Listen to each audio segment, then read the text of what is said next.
Okay, hello everybody. My name is Oded Shoshani. I'm the CEO of Orbise. And I wanted to talk to you a little bit today about what we do at Orbise and how do we change the banking landscape. So we at Orbis building the next generation of digital banking, right? With the idea of the need to allow consumers at large and in mass adoption way to be able to leverage crypto services or crypto financial services to be able to leverage digital assets. And what we're trying to do is kind of, create a parallel universe for traditional banking that will allow the average consumer to be able to have crypto-based deposit accounts, loan-based crypto offering, easy-to-use investment tools, basically making crypto assets and digital asset-based financial services easy to use, safe, and readily available. If we look today at the crypto services or the crypto industry as a whole, the main problem that we see is lack of adoption, right? A lot of companies out there talking about, protocols and ideas and kind of changing the world. But the actual adoption is very, very low, right? What we see people doing today with cryptocurrency is mainly speculation, right? They buy some crypto, that they hope to sell it a few days later and make a huge profit, which maybe work for a while, right? If you go a year, year and a half back, but we see kind of the bottom of that. And an industry cannot be based only on speculation, right? We want to, see mass adoption of cryptocurrency, blockchain-related services. The problem or the problems are multiple, right? It's complicated, right? If you want to handle crypto assets today, you need to know what you're doing. You need to know how to buy them, how to sell them, how to, how to keep them safely.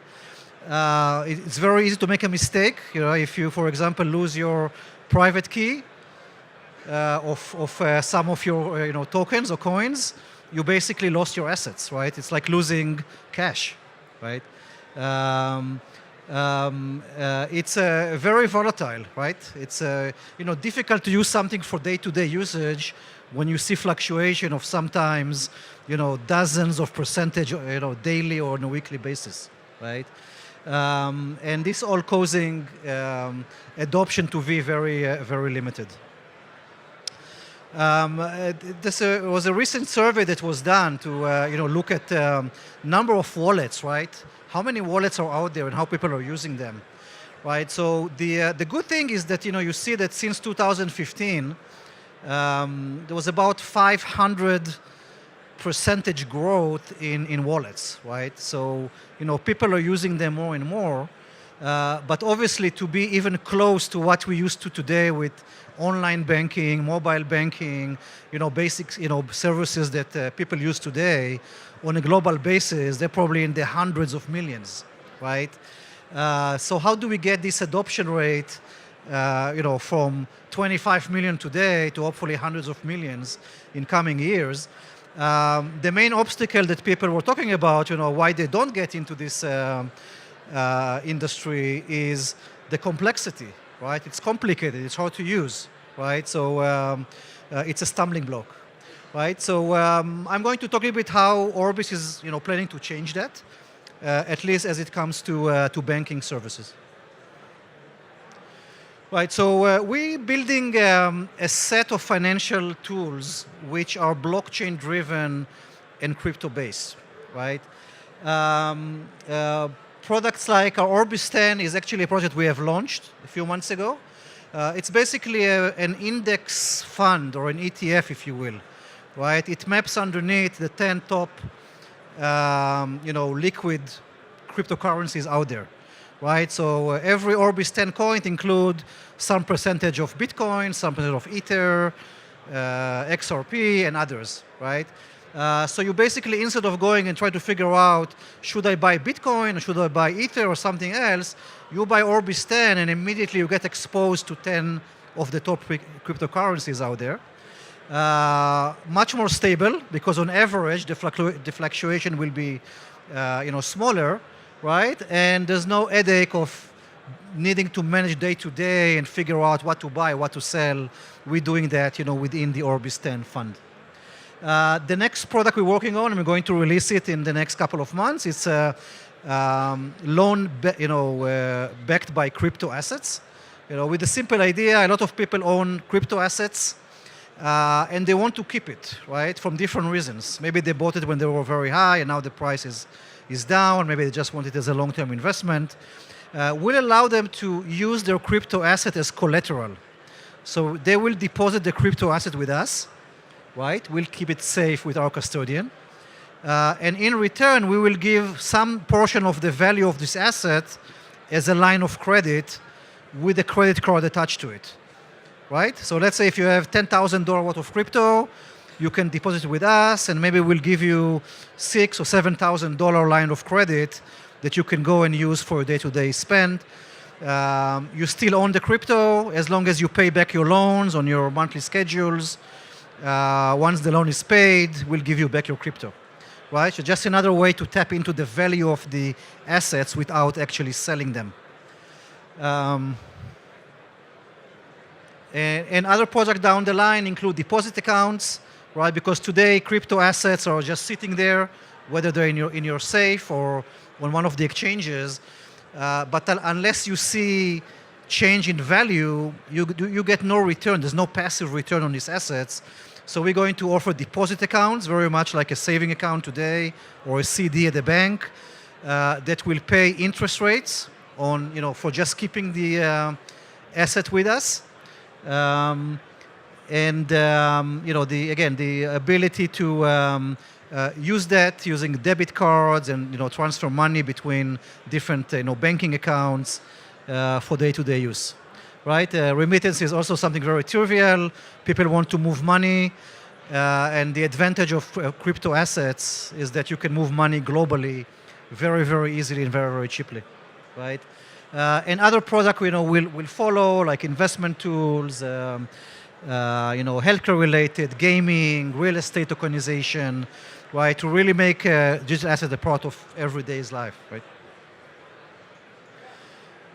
So this is kind of our roadmap, briefly. So we Orbis 10 we listed on exchange in August, so it's already traded on an exchange in Europe called CoinDeal. We're planning 2 more exchange listing in coming weeks. We will announce that hopefully soon.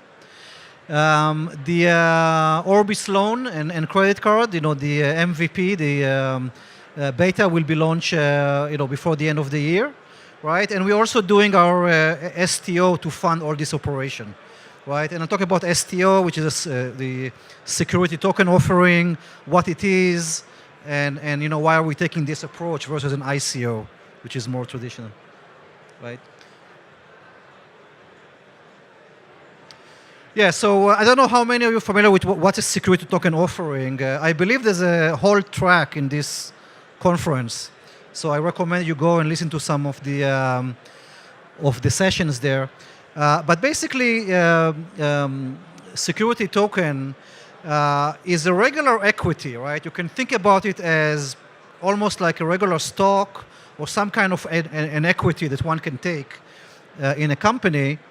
But you wrap it up in a form of a token, right? So you digitize the security. So it's not a paper stock like we all used to. If you go and buy, Apple stock or Google stock, right? It's a digital token that represents equity in an organization, right? And the advantage of it, there's several advantages. First of all, it's much cheaper to issue and manage than traditional IPOs, right, that a company had to do in the past, right? But it also allows you to break this asset to millions of components, right? A lot of smaller fraction, and offer that globally to a global investor base, right? which allow companies like ourselves that's starting our way and trying to raise a large amount of money to be able to create global banks, to be able to do that. So it's kind of a good analogy is what Amazon did to the publishing industry, right? If you think how much it costs and how much time it took to publish a book maybe 10, 15 years ago, and how much does it cost right now, it's a true revolution, and everybody can do that, right? Everybody here can become an author if they want to, and do it very fast and cheap, right? So this is the promise with security tokens, that assets can be digitized and be offered globally to a bigger set of investors, right? We are, I think I went back, right? So we are launching our STO in the next couple of months, right? Our security token will have liquidity on secondary markets. So once the token is issued, it can be traded on what is called ATSs, or alternative exchanges.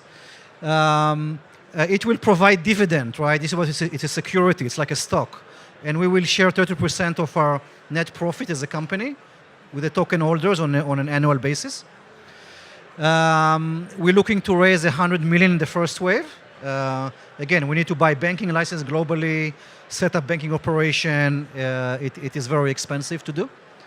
And it's fully SEC compliant, right? We're doing a Reg D, SEC issuing. It's governed by the SEC. It's governed by US security laws, which is the main difference than ICOs, right? ICOs are more a promise, typically very little governance, very little guarantees.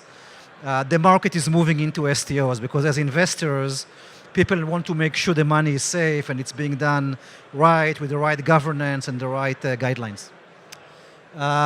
Eventually, over time, we hope to do a full IPO, which will allow us to access retail investor as well.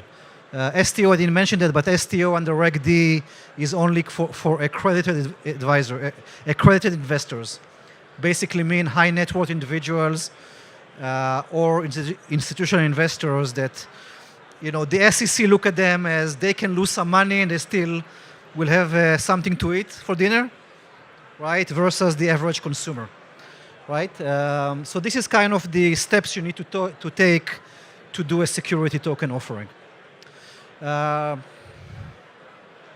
Right, so I'll be glad to answer any questions. You can also please come see us at our booth 225 on the other side of the hall, and be glad to discuss any questions or provide any more information. Thank you so much.